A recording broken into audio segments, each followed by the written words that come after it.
തൂവെളിച്ചം കോരി നിൽക്കും പൂക്കണിയല്ലേ. ആകാശം താഴുന്നു, നീഹാരം തൂകുന്നു, കതിരൊളികൾ പടരുന്നു,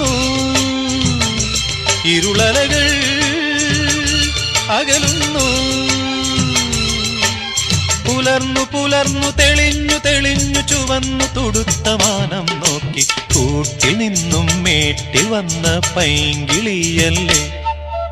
തൂവെളിച്ചം കോരി നിൽക്കും പൂക്കണിയല്ലേ.